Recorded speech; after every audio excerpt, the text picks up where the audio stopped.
Welcome to Terrorific, the place where it's perpetually spooky season. I'm your host, Brandon O. All season long, we've been going through every film in the Saw franchise, dissecting each one of its traps in an effort to crown the number one most diabolical of them all. Every drop of blood that's been shed or spilled, every limb that's been amputated or dismembered and discarded, every scheme and plot twist and flashback have all led us to this moment right here. By the end of this episode, we will have our champion. To recap our current standings, the winner from Saw 6, the hydrofluoric acid trap that melted our good buddy William and turned him into a human puddle. Not only did it knock off all the traps in its own film, but it also took out the winner from Saw 5, the winner from Saw 3D, the winner from Jigsaw, and the winner from Spiral. But in the words of the late, great Kobe Bean Bryant, the job's not finished. Can it complete its dominant run and take home the crown as the most diabolical trap in the Saw series?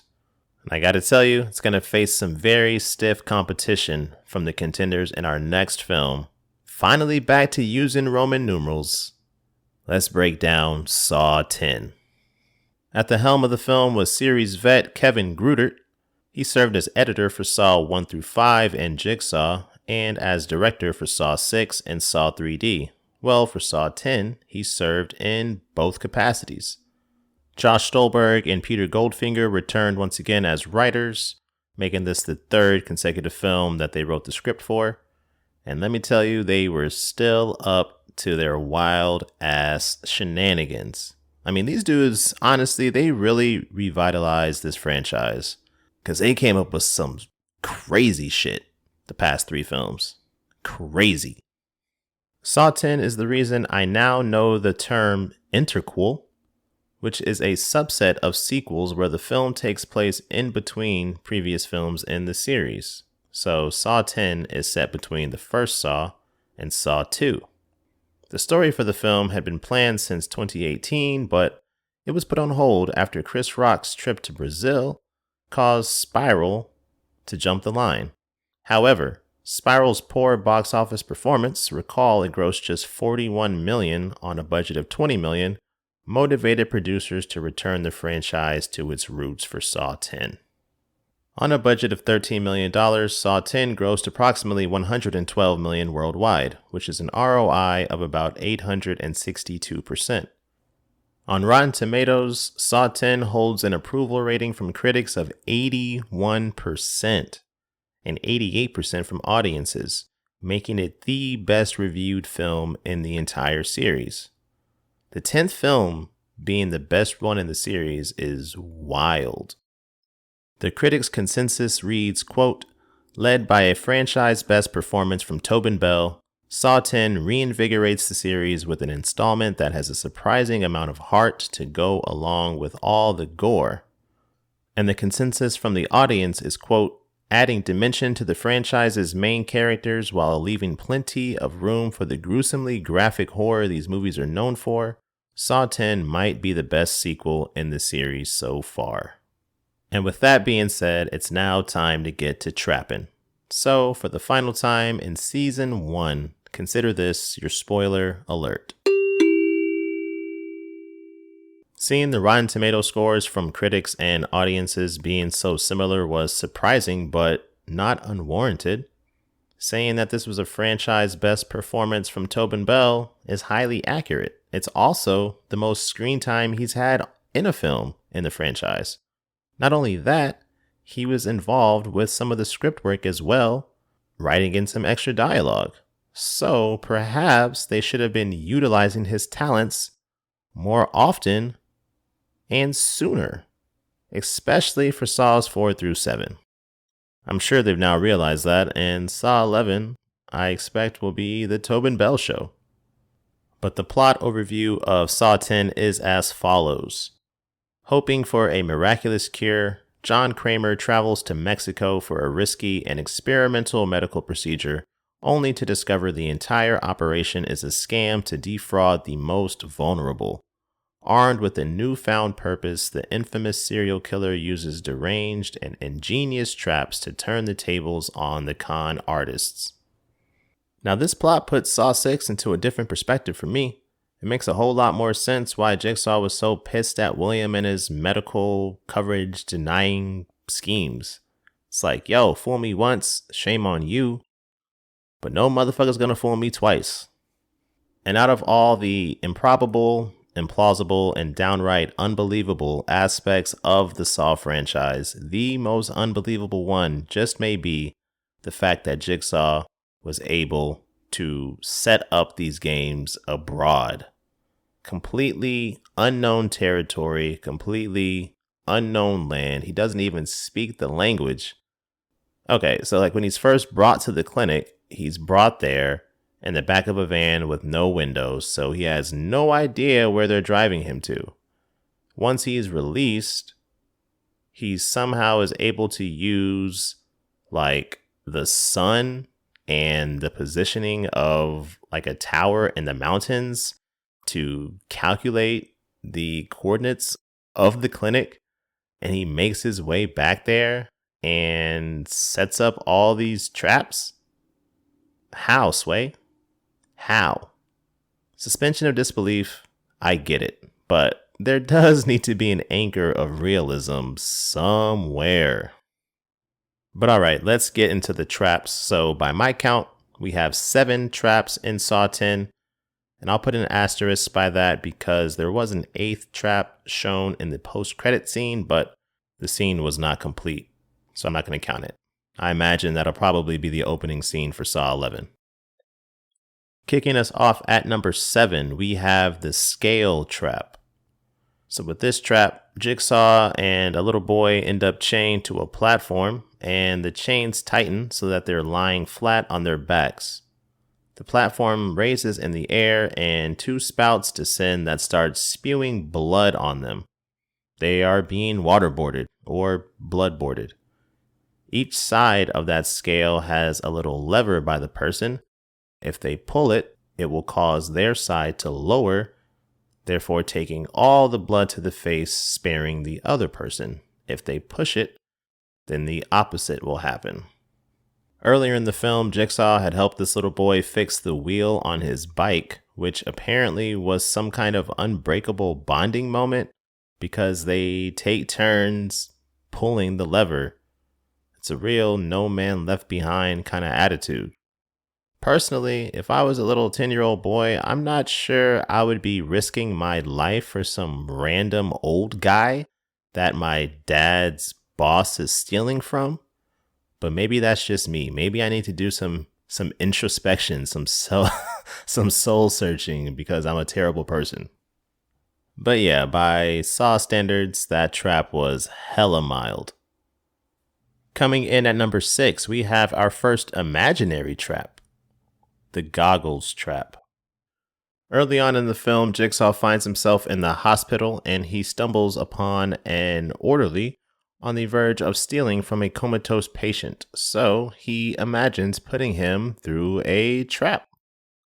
In this trap, the dude is restrained in a chair with vacuum hoses attached to a mask on his face. There's one hose fixed over each eye, and one hand has each finger attached to these wires, and the other hand is next to a dial. He has 60 seconds to click the dial at all 5 positions. Each position on the dial breaks one of the fingers on the wired hand. And if he is unsuccessful in doing this within 60 seconds, then the vacuums will turn on and his eyes will be sucked out of his head.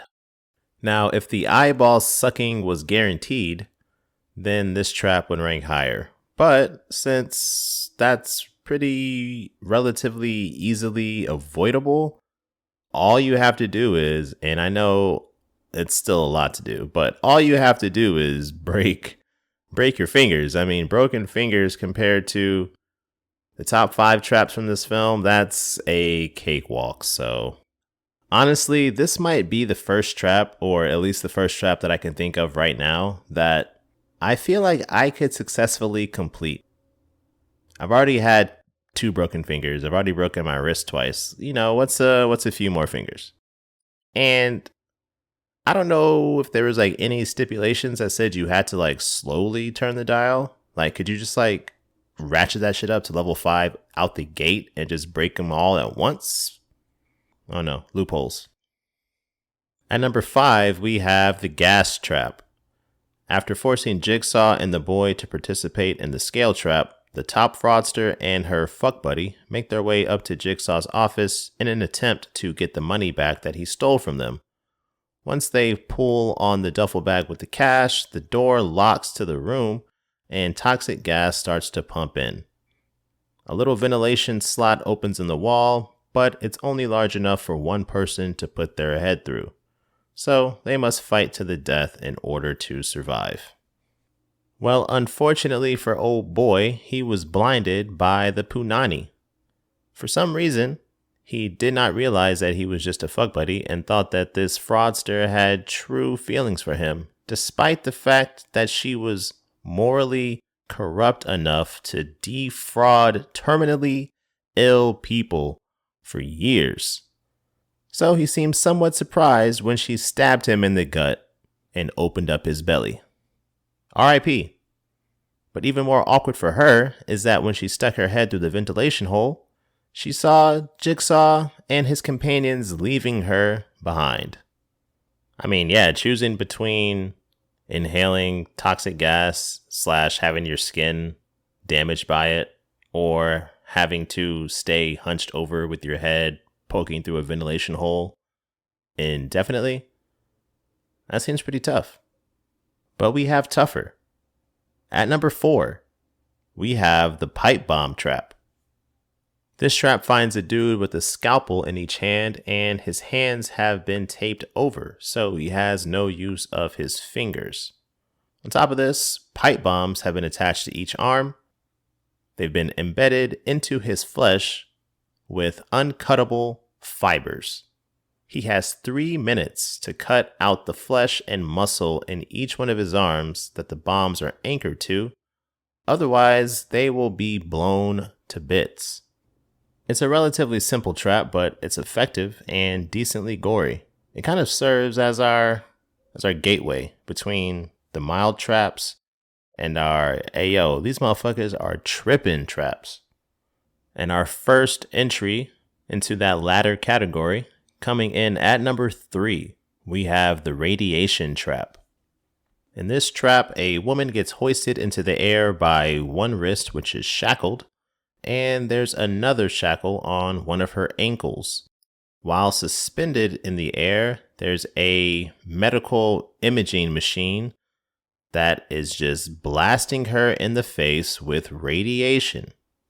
In front of her, there is a blacksmith's hammer that she can grab and use to break her wrist and ankle to slide out of each one of the shackles. So let's look at this one a little more closely. First of all, she survives, so let's get that out of the way.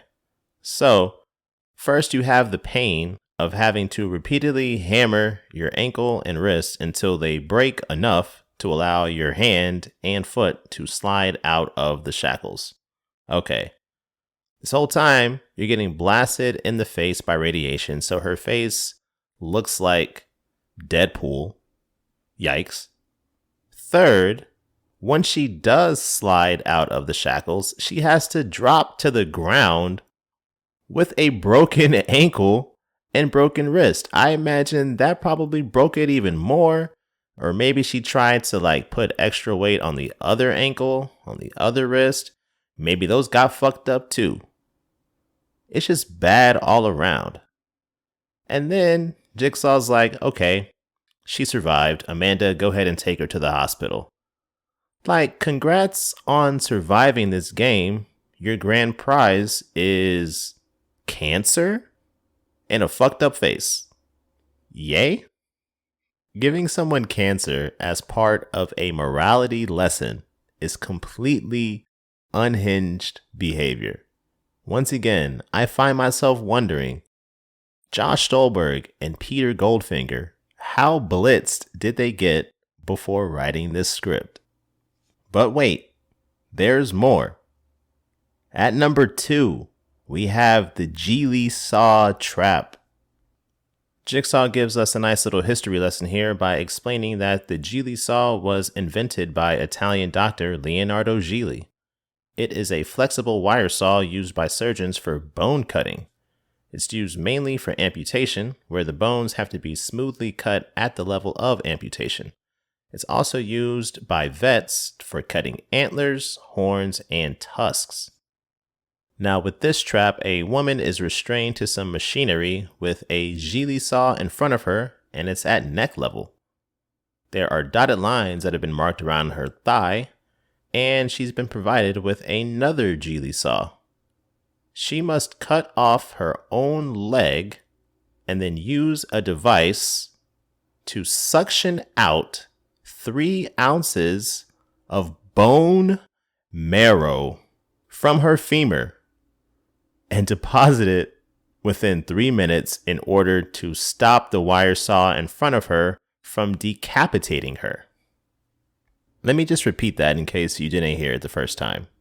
She must cut off her own leg and suction out the bone marrow from inside of her femur, get 3 ounces worth in order to prevent herself from being decapitated. Bro, are you fucking kidding me? Like, what the actual fuck is this shit? Bone marrow? Bone marrow. Bone marrow. What could possibly be more diabolical than having to cut off your own leg and suck out the bone marrow within 3 minutes? Well, how about literal brain surgery? That's right. At number 1, the most diabolical trap in Saw 10 is the brain surgery trap. I can't even say it with a straight face because it's so out of pocket. All right, I'm going to try to get through this relatively composed. Okay. Oh, shit. Okay, hold on. Okay. So with the brain surgery trap, we have a dude in a chair, and on either side of his head are 2 halves of a metal mask, an open metal mask. Jigsaw says the rules are simple.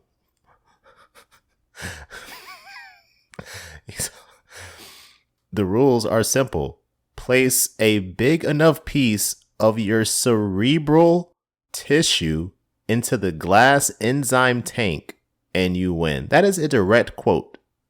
The rules are simple. Place a big enough piece of your cerebral tissue into the glass enzyme tank and you win.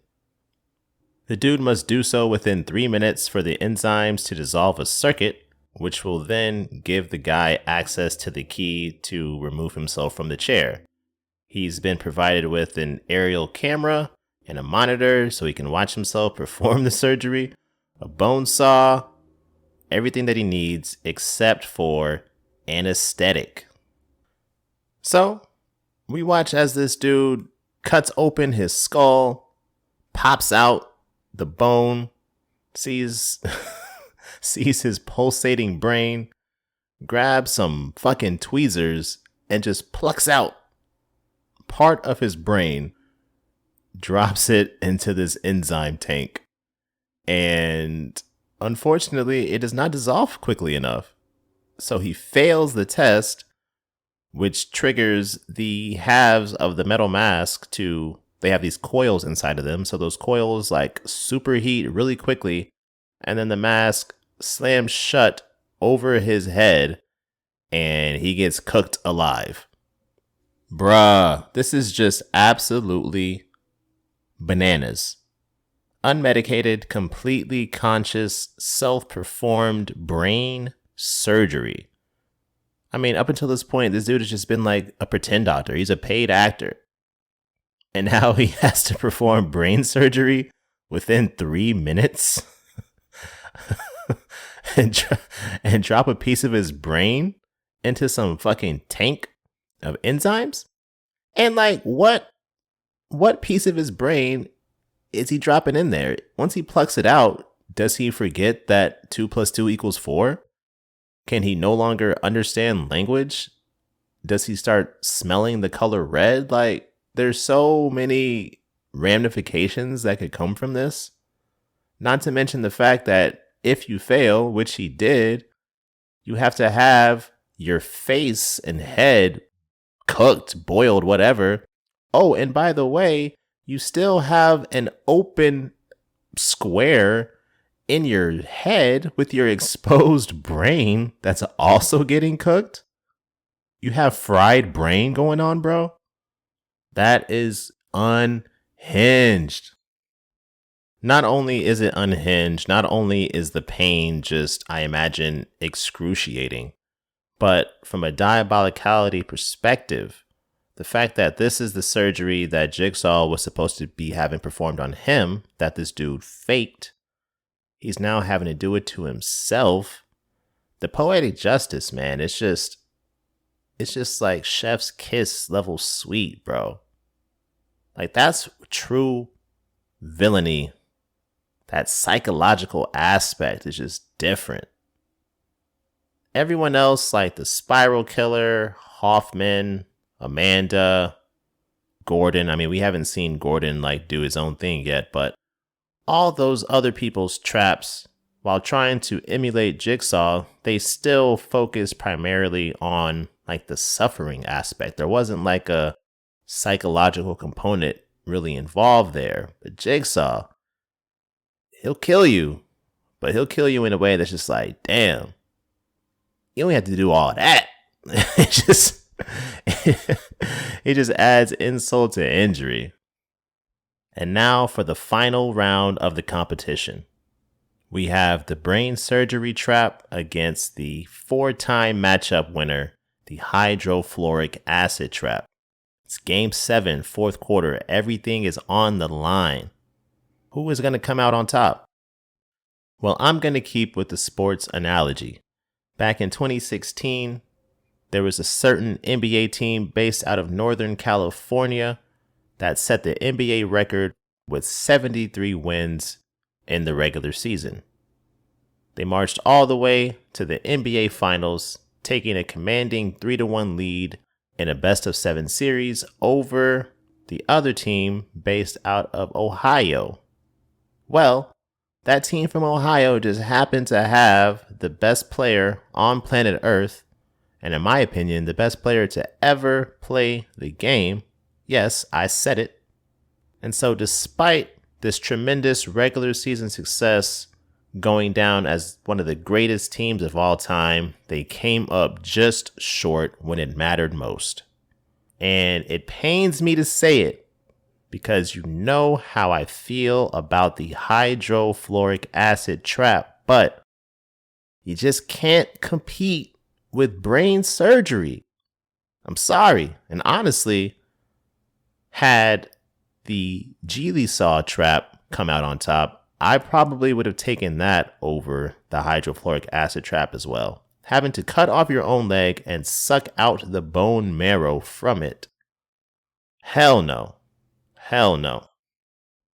And there you have it, coming in at the very last second, the end of the competition. This is Kyrie's Dagger 3.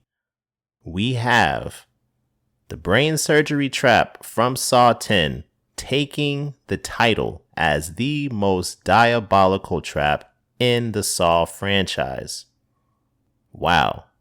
But like I said last episode, the hydrofluoric acid trap needs to be proud of its performance, give itself a pat on the back, put its jersey up in the rafters, because it took out a lot of quality competition along the way. But it's your fucking brain, bro. It's your brain.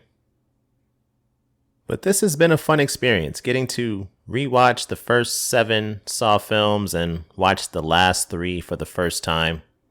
I enjoyed it.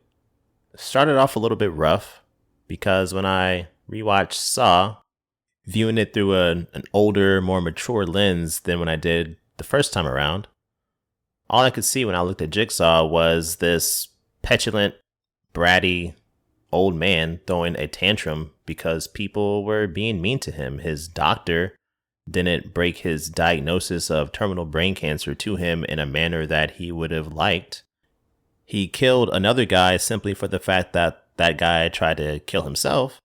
And so Jigsaw felt like he wasn't appreciating his life enough when he was about to die. And then he also had this Messiah complex. He's literally leaving Bible scriptures on the walls of his traps, trying to bring people into his church of torture traps. But as the series progressed, I started to see him for more of the complex character that he was. Deep down, he was just a dude that was scared. He was scared of dying, and he tried everything he could think of to stave off that outcome. Along the way, he encountered some people who took advantage of not only his hope, but also the hope of people more innocent than himself. And he took it upon himself to be kind of a fucked up, torturous Robin Hood and punish the wicked to save the innocent. His methods were undoubtedly extreme and his views undoubtedly warped, but at least he wasn't devoid of a moral code. And along the way, he even found himself a surrogate daughter. While most fathers and daughters might do things like, get ice cream together or some shit like that, he decided to put his through a series of tests that involved a reverse bear trap, having to cut open a man's belly to get a key to save herself. And then finally, rather than just openly communicating with her, he put her in a position to get shot in her neck and die. But, being a parent is hard. But before I sign off, there's one final scene I want to discuss. So, in Saw 10, after the woman falls victim to the Geely Saw trap, our remaining 3 players find themselves trying to figure out how to escape. There's a little cart in between all of them, and they all have shackles on their ankles or whatever. And so none of them can reach the cart. Eventually, one of them is like, hey, we need a rope. And someone's like, let's tie our shirts together or our clothes together and get it that way. But the top fraudster lady, she sees the headless corpse lying on the ground, grabs a blade or some metal, cuts open her stomach, pulls out her intestines, and uses this as a rope to grab the cart and pull it towards her. She was trying to get a phone or some shit.